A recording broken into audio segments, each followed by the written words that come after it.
Bacarella, top 10 finish at Michigan. How's it feel? Feels great. 2 top 10 finishes in a row. I think I got 3 top 10s the last my 4 races. I don't get to do this a lot. I'm so proud of the team. I mean, these guys worked so hard on the car.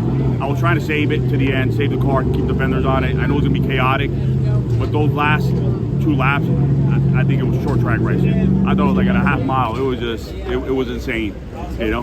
But everybody's beating and banging, pushing. I actually got put in the wall once, right at the end. But top of 4, I loved it. But so proud of the team. I know we worked so hard here to get this team better, little by little, and we're showing our improvements.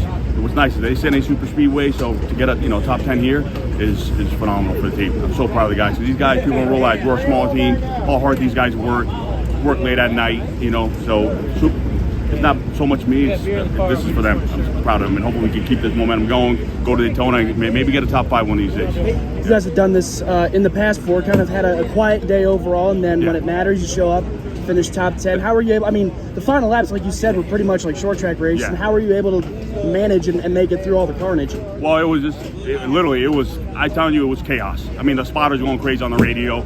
You know, I was in the middle. Then he saved me when we went green because I was in the middle, and he says the top was open. I took it, and that's where I had the momentum and went up. And it was just, I always try to save my car at the end. You know, you have your fenders on it, you have a better chance.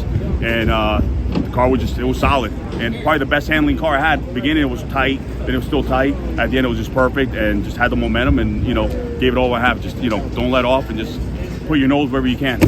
Yeah. You personally being part of the team from the start with Alpha Prime, how does this feel for you as a part team owner to get a finish like this? I'm proud of the guys. This is like not me as a driver again, another top 10. It's the team, because these guys, you don't see the behind the scenes, how hard these guys work. They put their blood, sweat to this. A top 10 here is like winning, So hopefully we get momentum with Daytona. We finished Talladega. We got a 6th and a 7th. We've come close to Daytona too, so hopefully we get a good finish and more motivation for the guys, because you're battling against these big boys. People don't realize that there is a difference. So just their hard work and dedication. I think that's why I'm able to finish where I'm at.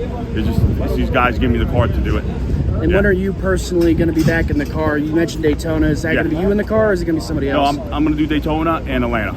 Awesome. Yeah, I know Smithley's doing Darlington. The rest, I don't know on the 3rd car. And I'm super, unfortunately, probably like a down day today because Poole unfortunately broke down.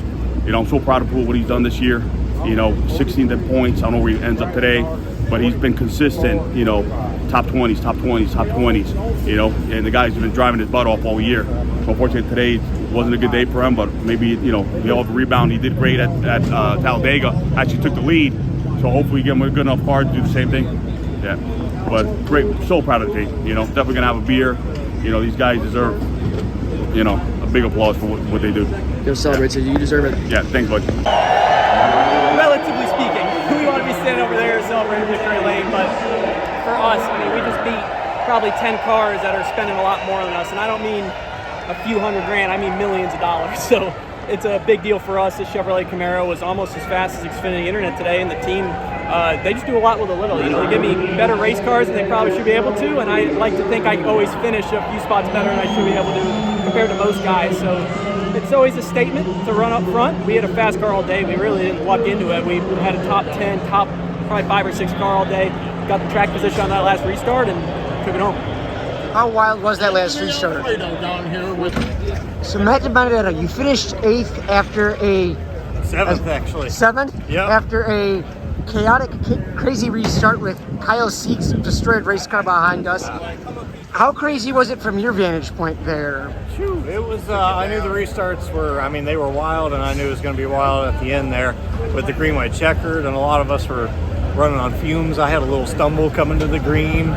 So, we were right on the ragged edge. So, it was wild, man. We had a strategy, just kind of, my spotter Doug and I was just proud of our effort. We made the most of restarts for sure. So that was really cool. And we just kind of stuck to the outside, didn't let anyone get to our outside, carried that momentum down the back straightaway, and pushed like crazy, and it worked out.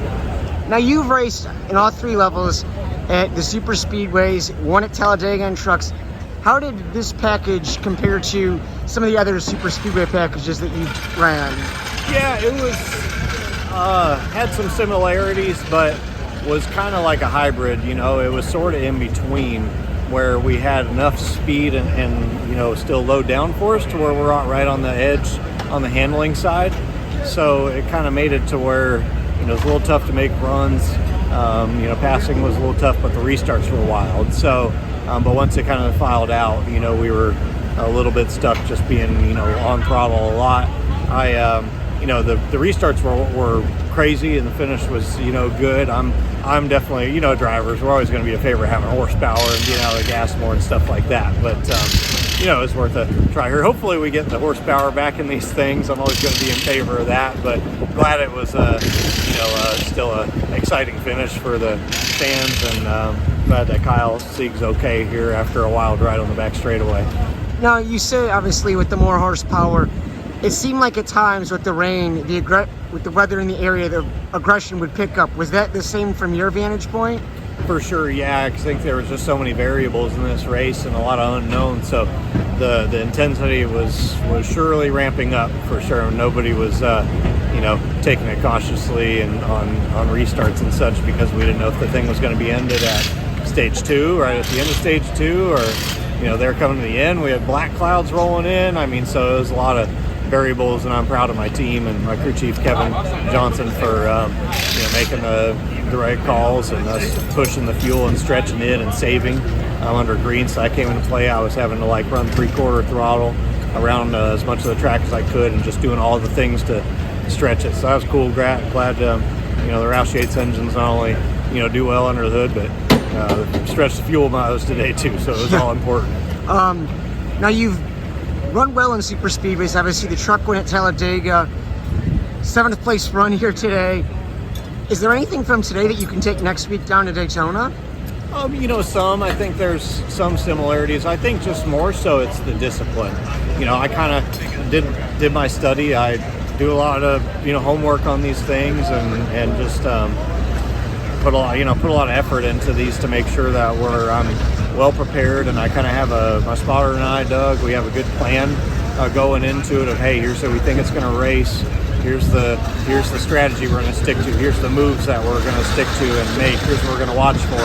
And all the things that we talked about really came to fruition. How I thought it was going to race today was about how I thought it would race. And the things that carry over from like our super speedway experience and success on speedways, some of the same things did come into play today, which, you know, netted us a good run and maximizing our restarts, because we picked up a tremendous amount of spots on restarts. Not only, you know, toward the end. I mean, we were in a good spot, but all day really. And then obviously good momentum to take in too, right? I mean, 7th, going in with the type of racetrack that you're good at.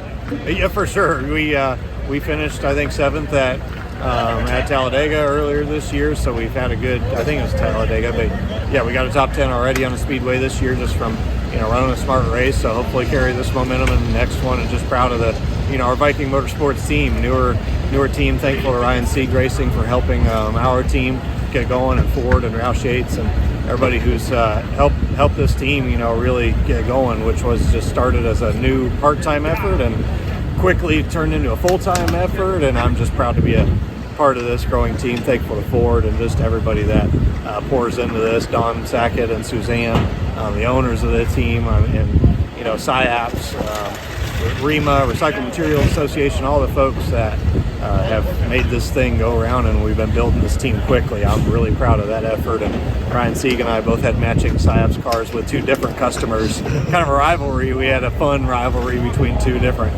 customers of SciAps. I was Team Padnos, he was Team Kripke Enterprises. And the losing team at the end result has to donate to the winning team's charity of choice. So that's the 38 team, and then SciAps is going to match it. So that was fun. We had a cool little rivalry, and just thankful for the sponsors and all. It's cool to see this whole thing, you know, really building and growing, and I'm just proud to be a part of it, and I hope to be a part of it for many years to come. Well, great. Always good to give the charity, of course, and great run today, and wishing you all the best next week down in Daytona. Thank you, man. Jared Haas with Frontstretch.com. Come back soon for more great racing videos.